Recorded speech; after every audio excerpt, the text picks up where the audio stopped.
He also developed 9 patents on detection of iron deficiency, B12 and folate deficiency, malaria, and so on. Dr. Simon is also the lead scientific research and clinical affairs in MANGI. The topic of the talk today is from CBC to the diagnosis of leukemia and lymphoma. Please remember this is an interactive webinar, and there will be a live Q&A session after the talk. So please submit your questions in the Q&A box on the bottom of your Zoom screen, and your questions will be answered after the talk. And without any further delay, I will turn it over to Dr. Simon. Thank you, Dr. Jean-Louis Liu. It was my pleasure to be introduced by you. And yeah, today I am going to talk about hematology and the future of hematology diagnosis. Let me share the presentation I prepared for this webinar.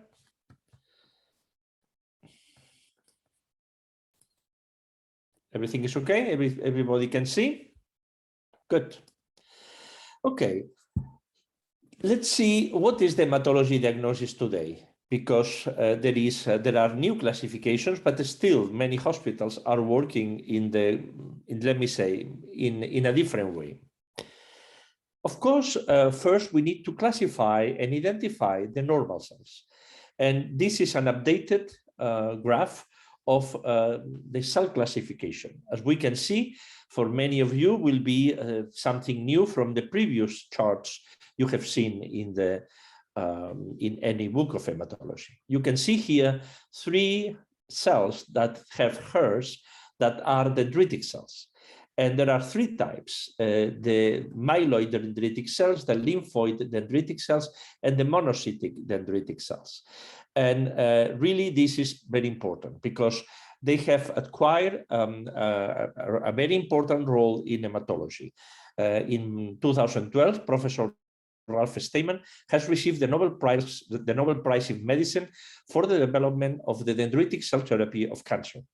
In that, the dendritic cells were trained with the antigens of the tumor. First was done a blood draw of about 250 milliliters of blood. After this, the monocytes were separated with sorting flow cytometer, and after these monocytes were converted using cytokines in the dendritic cells, and after they were trained with antigens of the cancer to improve a lot the therapy of cancer. Now, the first machine doing all this process is FDA approved. The process is not FDA approved, but is done in many hospitals in the world, in Spain, in Switzerland, in Germany. There are many places doing that. For this, dendritic cells are really important. I explain them like the scientific police of the body, in that the same that the scientific police investigate the killer. Here, the dendritic cells are the really important, showing which antigen has the cells that are attacking us or the cells that are growing without control. Another important point that is not so well known, there are several types of NK cells, but there are 2 main important types. The classical and natural killer cells that are CD3 negative, and CD16, CD56 positive, but also there are a very important natural killer cells that in the morphology looks, maybe their nucleus is much more round, but looks like it's a large granular lymphocyte, but this is CD3 positive, CD16 positive. Sorry, and again, I want to discuss the monocytes CD16 positive. These are very important and play an important role in sepsis and in many other disorders. For this, so there are two types of monocytes: monocyte CD14, CD16 negative, and monocytes CD14, CD16 positive. And they are smaller, and they were discovered by Paslik et al. Many years ago, and they have a very, very important role in the immune system. But of course, it's very important not only classify and detect the normal cells, but also the abnormal cells. And this is the classical method we were using till a few years ago. In that, of course, was the flow cytometry, was cytogenetic, was the morphology. Here we can see the morphology in the microscope and the schematic morphology from the book of Dr. Soledad Besner, in that we can see the more common B lymphoproliferative disorders. Here we can see the typical chronic lymphocytic leukemia lymphocytes, but today it's not possible anymore to say chronic lymphocytic leukemia. Today we are obligated to do FISH or any other or next generation sequencing, whatever method, because it's not the same to have a chronic lymphocytic leukemia with a deletion of 13q, that is have good prognosis, but to have CLL with the deletion of 11q or 17 P negative that have bad prognosis, and the treatment will be absolutely different.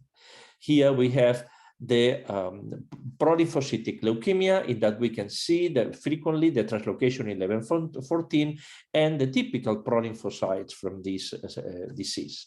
Then the follicular non-Hodgkin lymphoma, again here we can see the typical morphology of the centrocytes and the centroblast. The mantle cell lymphoma, that for many years before the flow cytometry was there, were classifying many of them like CLL because they were CD5 positive as the CLL and CD19 positive, but using other markers. And of course, the typical translocation 11-14 gives a much more aggressive clinical the development of this disease that is absolutely different, and the treatment is absolutely different from CLL.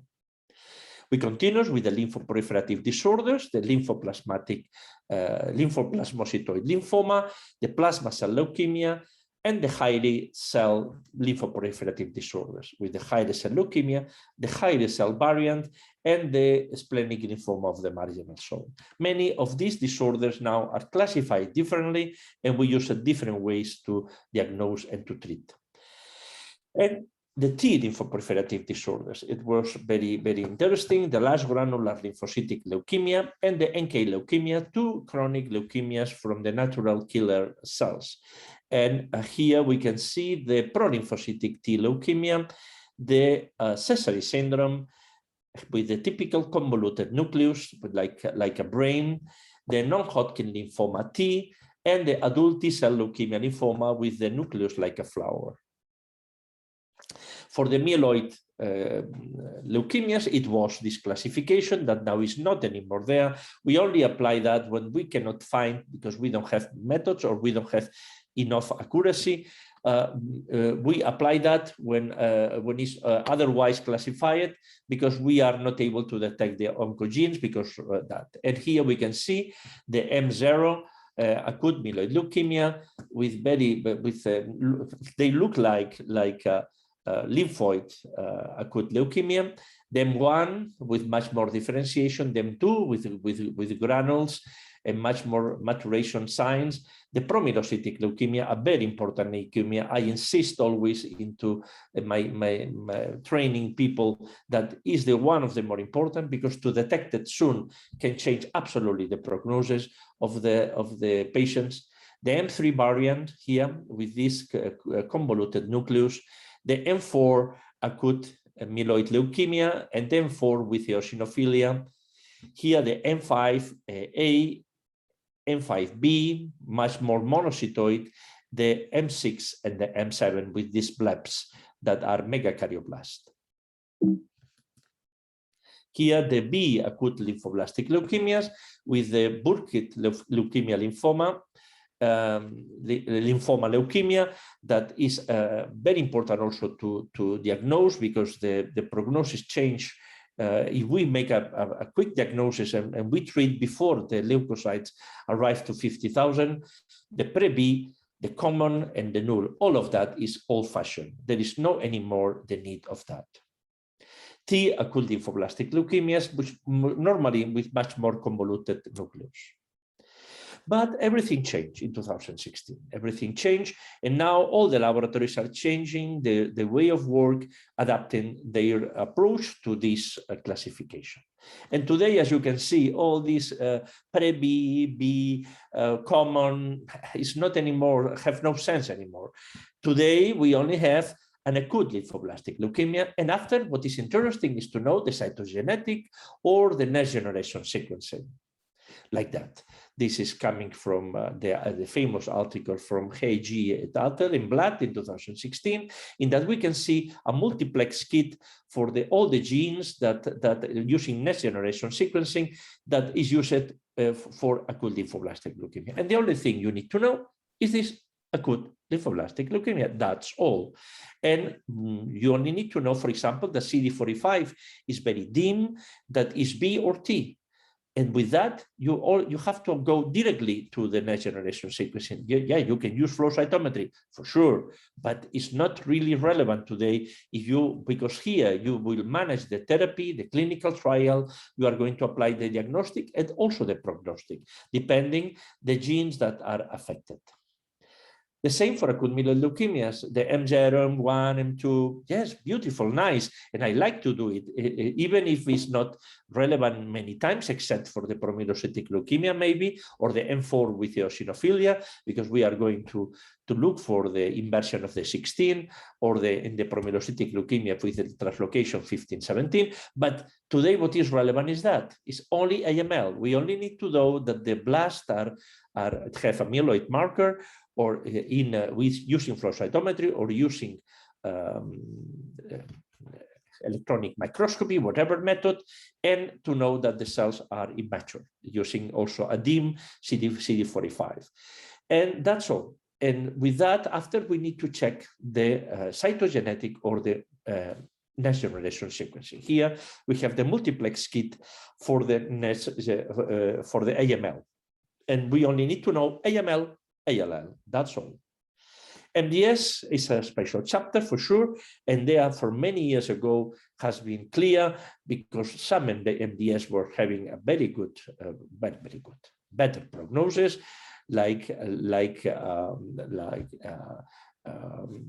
some of them have good prognosis.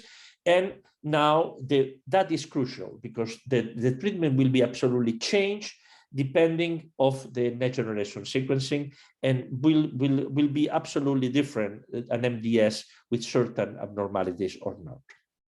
Multiple myeloma is a special situation, it's a special disease, and have only a next generation sequencing multiplex testing only for this diagnosis. Non-Hodgkin lymphoma, again, all these classifications, beautiful, but we were looking, high cell variant, blah, blah, yes, beautiful. I love it, and I will continue doing maybe, but what is relevant is that. Contribution of flow cytometry. Flow cytometry was really very important, but in the last years has been lost many of the roles that were playing before. Now the blast counting cannot be done anymore with the flow cytometry, and has to be done in bone marrow. For this reason, today the flow cytometry is becoming less and less, let me say, important for the diagnosis and important for the prognosis. Yes, it's still useful and many people is using it, but honestly, if you ask me, maybe only 3, 4, 5 monoclonal antibodies will be used in the future, because why to expend money if everything will be decided with next generation sequencing, and you are not going to be reimbursed for the therapy if you cannot demonstrate the presence of a gene or a cytogenetic abnormality. You can see here, so simple, only using CD45, a T marker and a B marker. With that, you classify first a normal, with the normal T lymphocytes, the majority of them that are light blue, and few of them that are dark blue.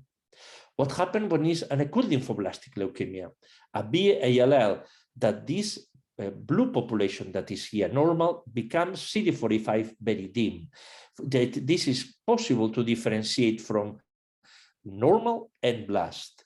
And when it's a lymphoma or chronic lymphocytic leukemia, in this case, you have an increase of CLL cells here, and it's absolutely different, this chronic lymphoproliferative disorder, from acute lymphoblastic leukemia. You can see that the positivity here, the cells are here, that will be in this area. For this reason, only CD45, a T and a B marker, and if it's not T, it's not B, the high probability will be myeloid. You can use CD13, CD33 for sure, and electronic microscopy, whatever you want, yes.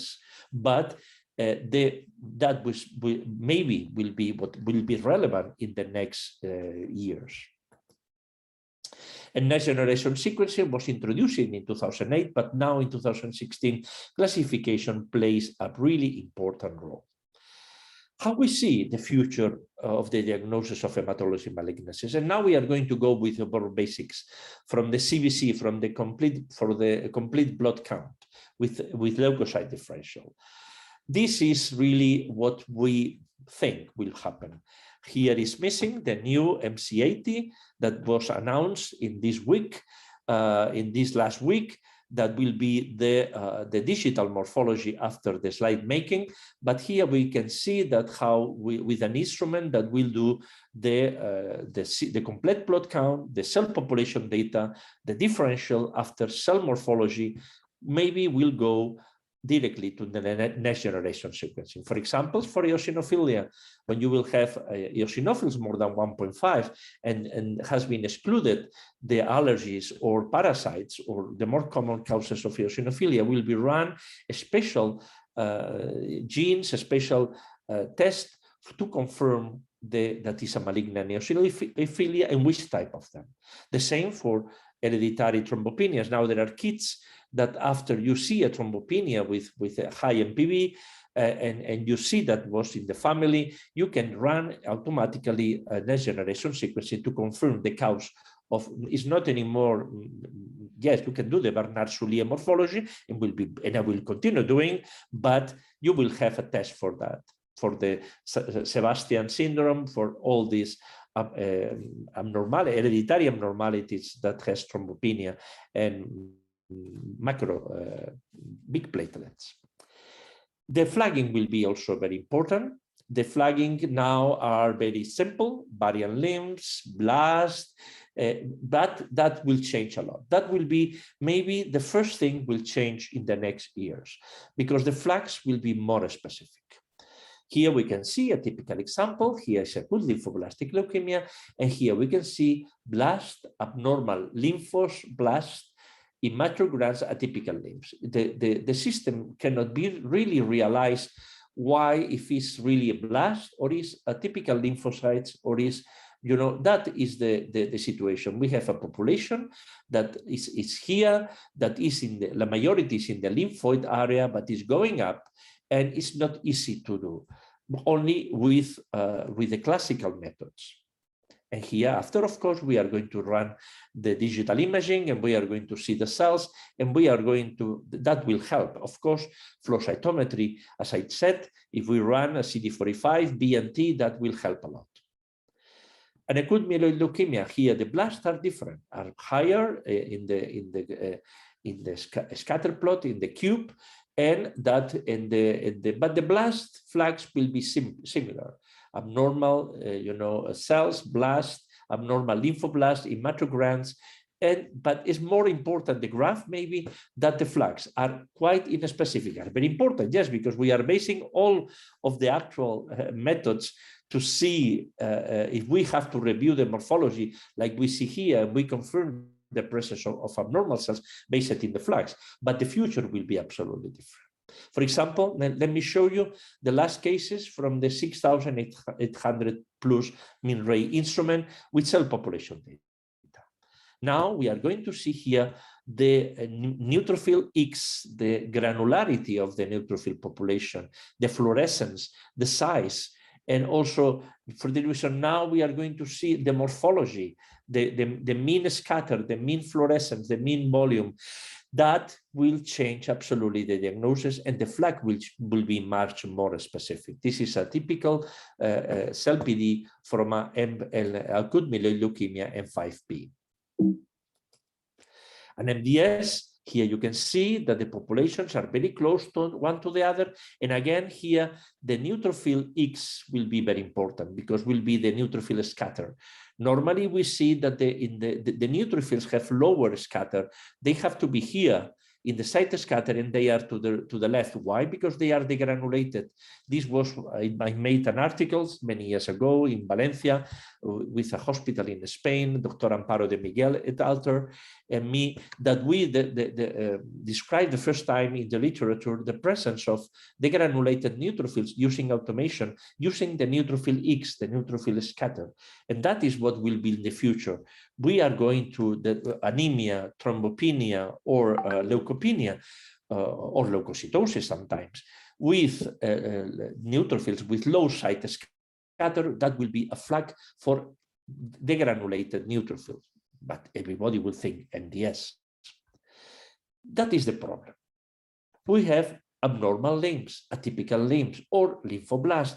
But you see how difficult it is to do a flag for all these different types of lymphocytes. All of that are lymphoproliferative disorders, acute or chronic, but they are absolutely different one to the other. It's impossible to do only one flag. Using artificial intelligence, using the neural networks, you find a pattern. But how we can find a pattern for so different? Of course, what we are going to do to find a pattern for each type of disease and to develop a flag for each type. And at the end, in the next year, we are going to have a flag for specifically for the atypical cells that are typical for Sézary, for Burkitt, for highly cell leukemia. Some diseases are simpler than others. CLL have very small lymphocytes, the size helps. Highly cell leukemia have a huge volume, that will help a lot too. Burkitt have a huge size and a huge fluorescence because the nuclei, the nucleus is very big. Some of them will be easier with higher let me say, accuracy of the flags, but that will be the future, to create a flag for each type of hematology malignancy. And after the CBC, of course, with all this amount of information, all this cell population data, but not only cell population data. Now, Ray have the MC80. We collect for every cell, for every leukocyte, more than 100 data of information, but using another method, that is the microscopy, staining the cells with right GIMSA or Megrumba GIMSA. We obtain a lot of new parameters, and that will be 100 new parameters. Combine it with the CBC, combine it with the position of the cells in the cube, called cell population data. All of that is quite impossible to run and to analyze that without an expert system. Who will remember the reference values for more than near 200 parameters? And of course, the rules, the decision rules is one of the expert systems, is one of the artificial intelligence. It replaces one laboratory expert validating the results. They were published the first time in 2005, and it's a set of rules that try to emulate an expert validating the hematology resource. I participated in this, and with that you can have a very good false negative rate, higher, smaller than many other hospitals working alone, and with lower percentage of reviews. And I was lucky to be part of this group, and that will help because, of course, you can create a rule for every abnormality. If neutro X is less than blah blah, then probable presence of neutrophil, degranulated neutrophils. And of course, if you have an anemia with thrombopenia, you are going to have a look of the blood smear that will be automatically generated or not. You can decide that. If neutro X is low, put a message of probable degranulated neutrophils and make a slide. And automatically the system will create a slide for this anemia, so because it's a suspect of MDS, or maybe a patient that had received chemotherapy and have some dysplasia, not yet MDS, but we will have a look in the blood smear based on cell population data, or based, and after the blood smear, we are going to have a lot of new parameters. Sorry, it was my telephone. I will silence the phone. And we are going to have, this is one way to do it, but will be difficult with 200 parameters. But that is a possibility to use rules.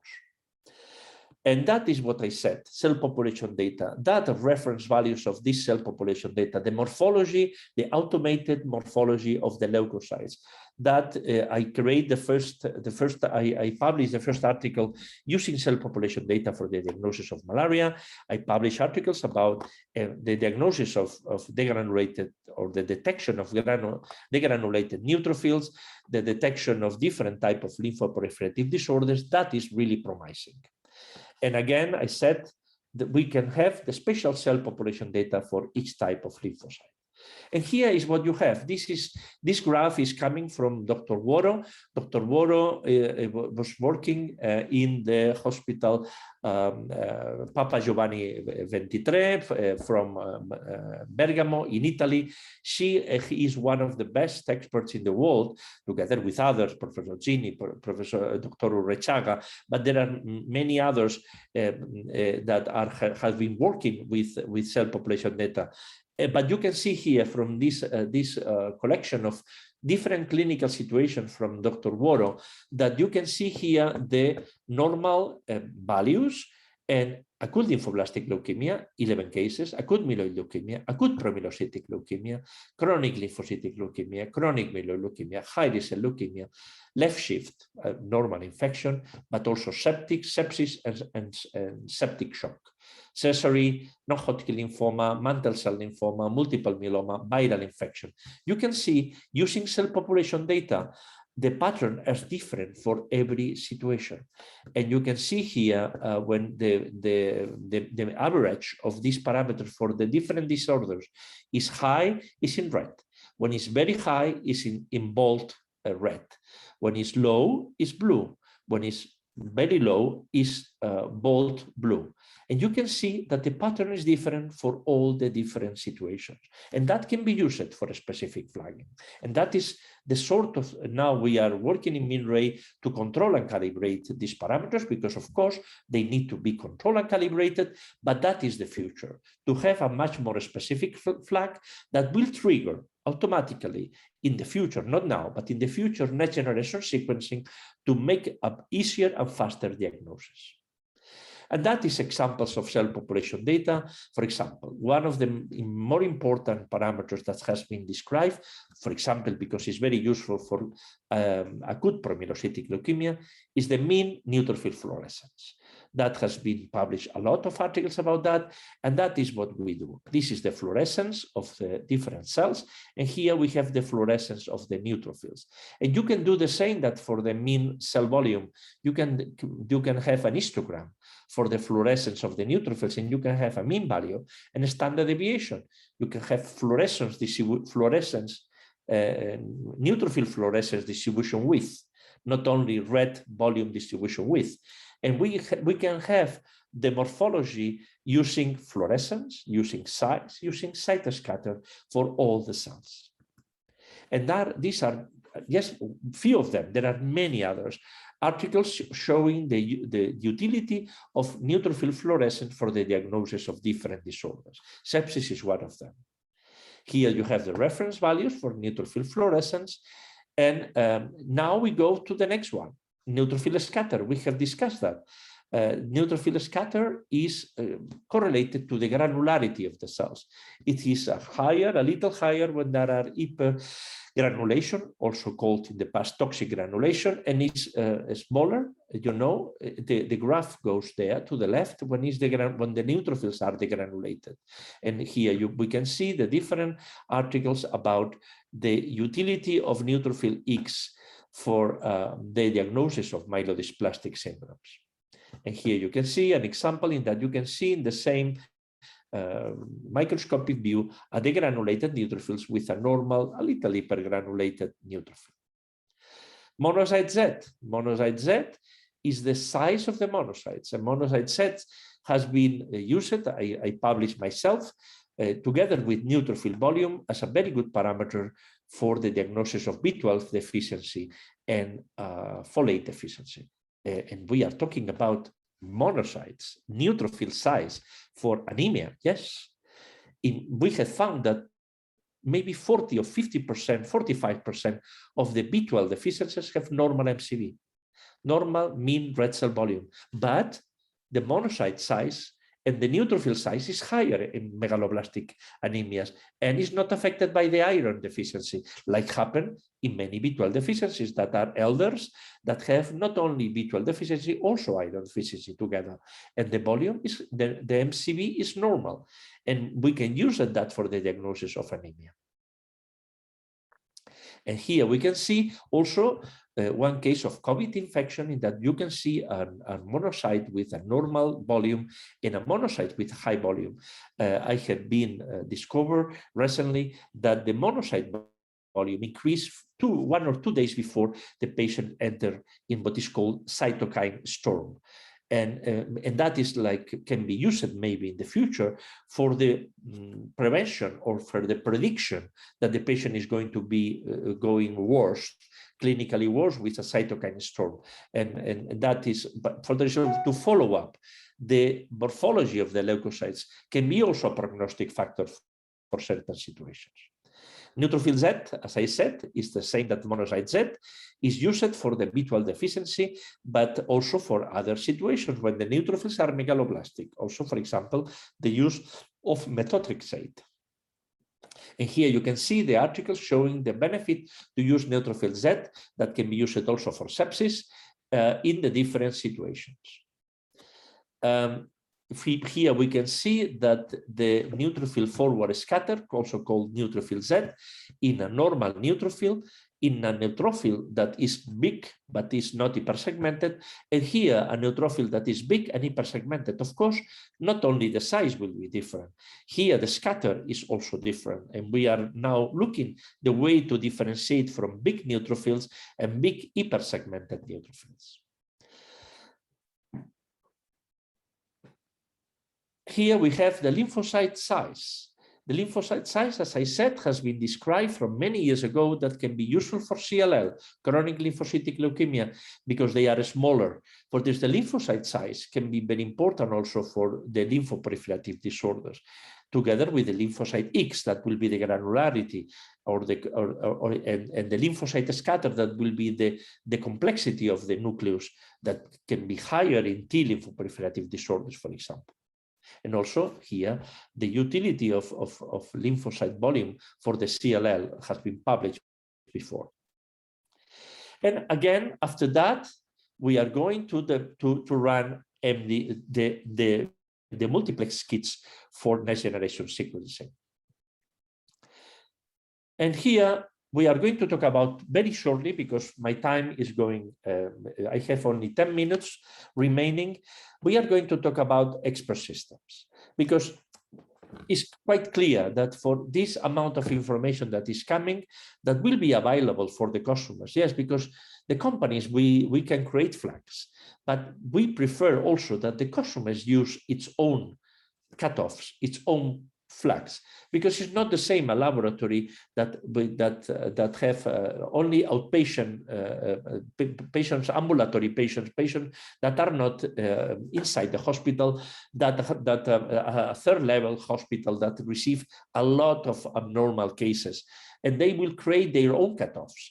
That is the reason these parameters can be used only by the companies, as they were in the past, but can be used also by the clinicians in the laboratory around the world, because you can tailor the flags according to your needs.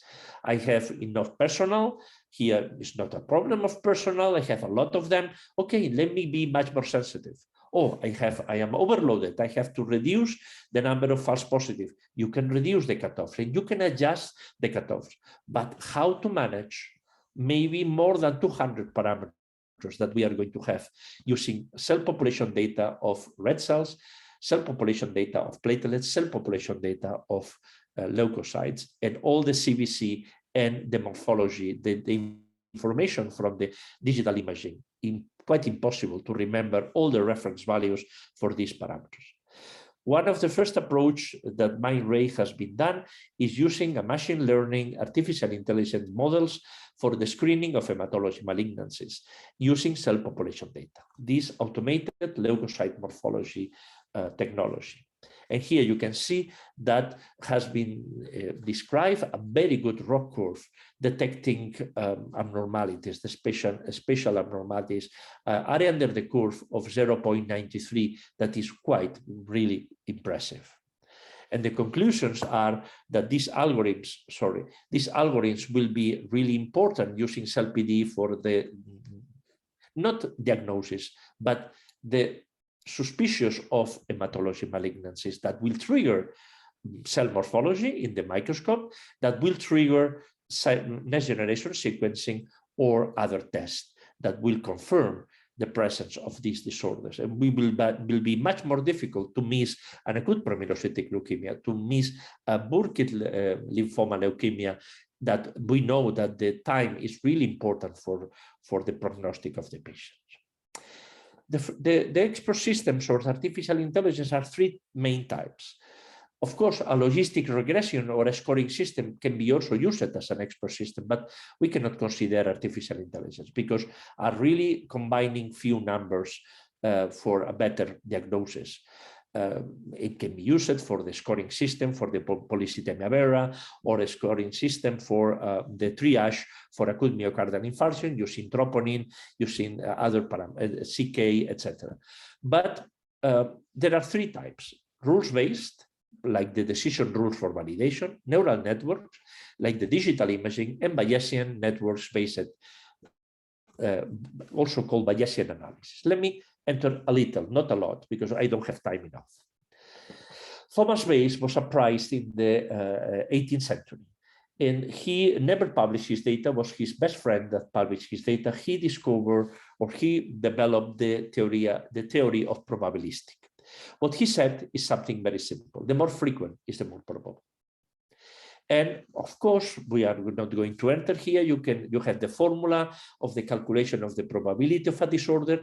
This is not a joke. It's the only method recommended in the Harrison's principle of internal medicine for a diagnosis of a disease based in the information we have, the result of a test, positive or negative, based in the sensitivity of the test, in the positive, in the specificity of the test, based in the frequency of the disease in the population. We can estimate the probability of one diagnosis.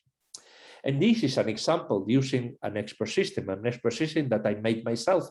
I am working in artificial intelligence from 1987 for this reason, and published my first results using Bayesian analysis for acute leukemias using flow cytometry in 1989. We are talking about 32 years ago.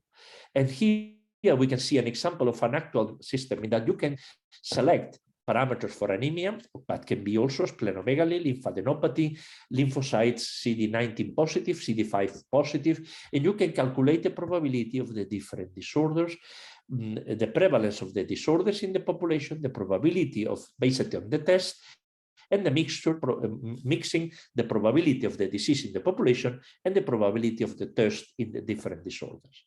You have another example, for example, using symptoms only: fever, skin rash, headache, photophobia, vomiting, and stiff neck. And here you can calculate the probability of different situations, and the most probable will be a meningitis, a meningococcal meningitis. That all the, let me see, emergency situations are in red, and in bold red when they are critical to inform immediately about the doctor. That will be also the future. And we can use these systems to calculate the probability of a disorder based in next generation sequence, based in cell population data, based in all the multiple laboratory tests. The rules-based systems have rules and meta-rules. Meta-rules are not necessary now in hematology, but in the future maybe will be. For example, if you have 100 rules for thrombopenia or 100 rules for lymphoma or for acute leukemia, but there are no blasts, you will not apply the 100 rules for acute leukemia if there are no blasts. Okay, for this reason, you will increase the throughput of the system. And that is yes, if then. One example of a rule is if the platelets are less than 100, or more than 1,000,000, first time slide review. That this is one of the rules used in the consensus rules for laboratory hematology validation that are here.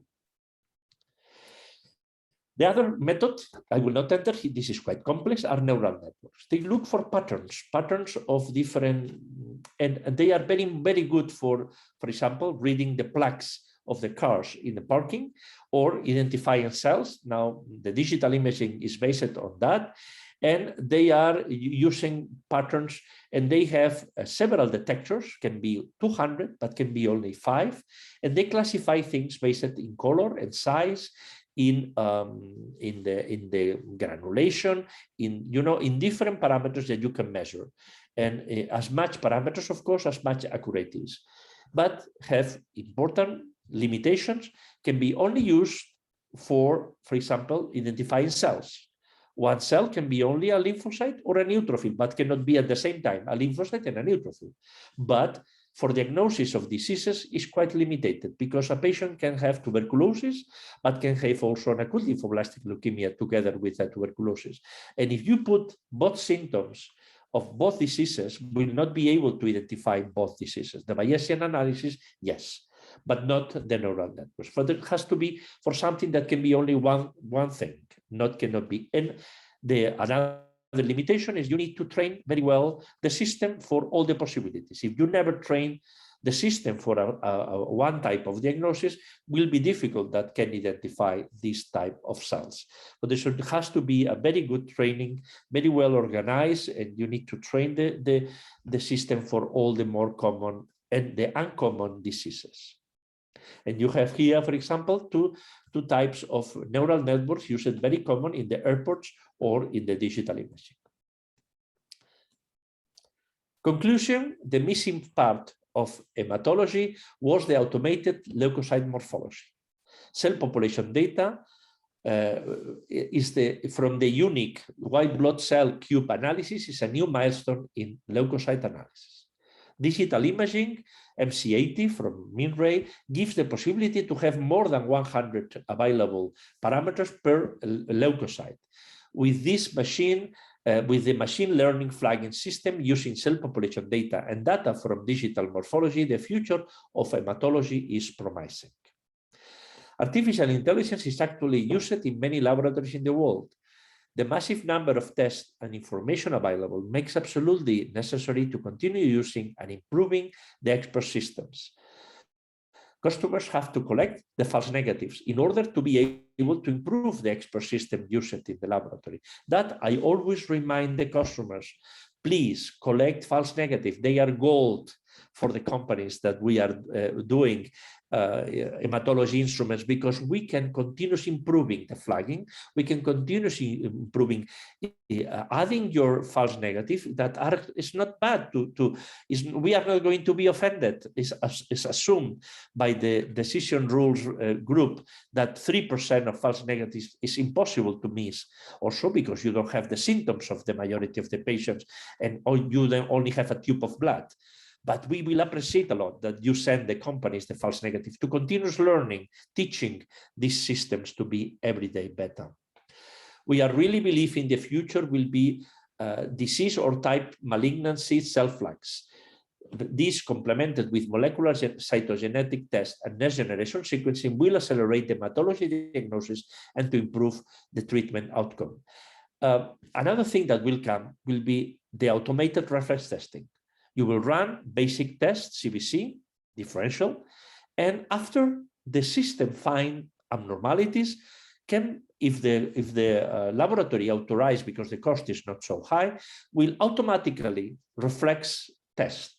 Can be simple optical platelets, but can be also a molecular test for COVID, molecular test for acute promyelocytic leukemia, molecular test for Burkitt lymphoma leukemia, and that will make if the test is expensive, we'll need the authorization of the laboratory manager or the clinician, but that will be a very good tool. Maybe will be the first one coming, because will be automated reflex testing. Mindray is decided to play a role as a leader in this process, and the same that for platelet analysis, it will be the leader in leukocyte analysis if everything is going as we expected. Thank you. This is a lymphocyte from Epstein-Barr infection in a teenager, in a lady that was 17 years old and was really like that without Photoshop, was the form of a heart. Thank you so much.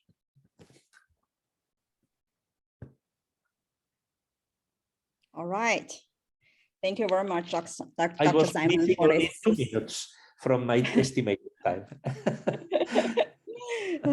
Thank you very much for this excellent talk. And it's a very nice review of the future diagnosis of leukemia and lymphoma. So I hope you all enjoy this presentation. And just a reminder that you can still submit your questions through the Q&A box. And now I already see a few questions. So the first question is, what will be the future of blast flag, and will it evolve or disappear? Okay, the blast flag, of course, will be much more if the studies become really showing good differentiation. For example, I have been helping to develop a flag for acute promyelocytic leukemia. Looks like the neutrophil fluorescence is very, very specific for acute promyelocytic leukemia, very different from any other acute myeloid leukemia because the size of the nucleus is so different from other myeloid blasts. Yes, some of the types, and that is important because it really have a clinical prognosis, important, we are going to be able, the ROC curve is about 0.9.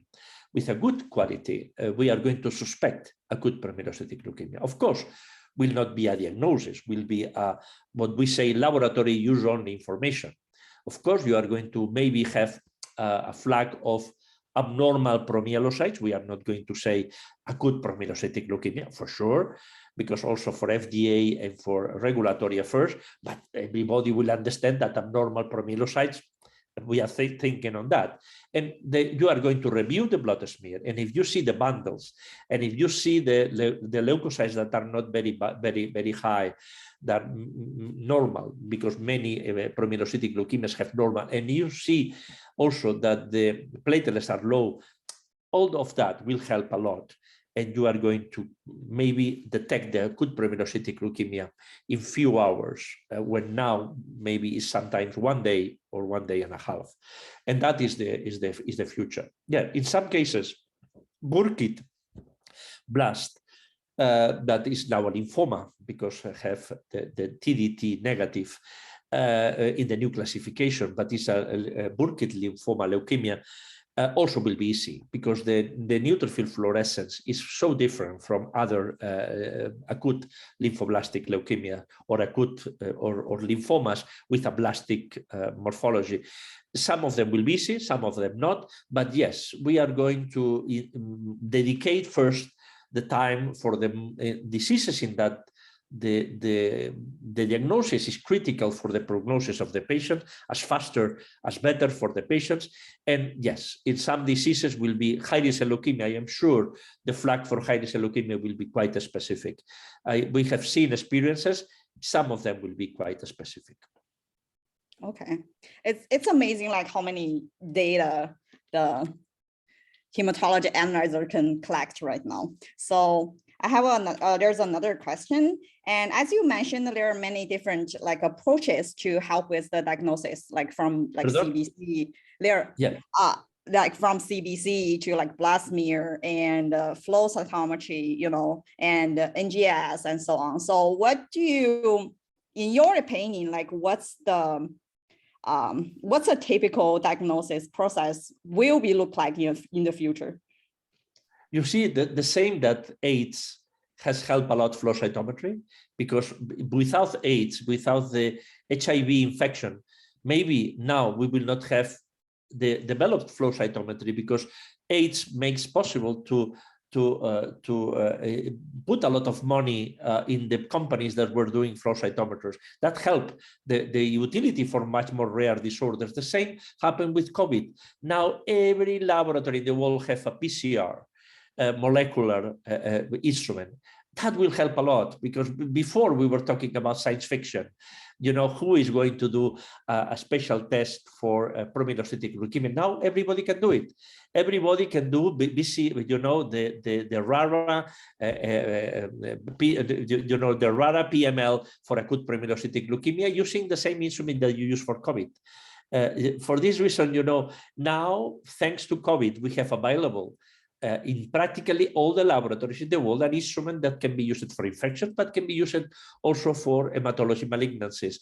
That is bad for the patients because many patients died because COVID, but that will help a lot to because once the instrument is there, why not? You can use it for hematology, and if you have suspect, you know, a mantle cell lymphoma, you are going to run the test that for the translocation 1114 oncogene that will be detected now if you have the kit for that and you have the instrument, and that I think COVID will accelerate this process because now have made available for many labs a molecular instrument in many labs in the world. Even pharmacists have now a PCR. Oh, really? Instrument. Yes, many. You know, it's a business. The last time I was in the airport, I forgot to do the COVID test, and in the same airport was a small laboratory doing the test for COVID, and they were doing it in half an hour. Okay, in the pharmacy. Okay, let's just answer the last question, and I think we're running short on time. So you mentioned a lot about the cell population data, and has it been used in clinical diagnosis of leukemia, or it's just like for research only? You know, all these parameters are called laboratory use only. Okay. That represents that everything we do, for example, an article showing a very good ROC curve detects in myelodysplastic signal. Okay, are you going to report that to the clinician? Never. This is not FDA approved.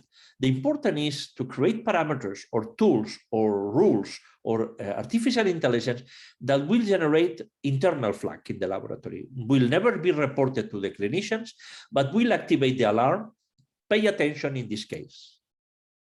And you are going to run the FDA approved methods, for example, microscope, or for example, cytogenetic studies, or for example, you know, a clinical examination, but you are going to pay attention in the cases that deserve that you pay attention. This is called laboratory use only parameters that generates internal flagging. Data that will never be reported to the clinicians, but will be used internally to be sure that you don't miss any diagnosis. Maybe in the future, you know. Or not, okay. or not, because maybe you are going to reflect directly a very, you know, approved parameter, molecular or next generation sequencing or whatever parameter, and you are going to release the result that is approved by FDA that will be the diagnostic test. Yeah. But these parameters for me are so important. It doesn't matter that you cannot report them to the clinician, but if can be used for alarm when you have to pay attention to some case, that is for me, it's enough. And that is what we are doing. Okay. Yeah, I think with the development of the, you know, artificial intelligence, it's like become possible to collect all the, like analyze all the cell population data and, you know, link it maybe in the future to certain disease. I think it's possible in the future, probably. Yeah. Okay. Yes. I think we are just on right time. And thanks again, Dr. Simon, for this excellent talk. And for the audience, and if you have more questions, you can go to the LabClub app and put your questions under your like registration page. And remember, there are still 2 more expert talk coming, and the next one will be on October 28th from Dr. Sergio. And don't forget to register for that talk. Okay, and thank you for everyone. Thank you everyone for participating, and I hope you all have a good day or night.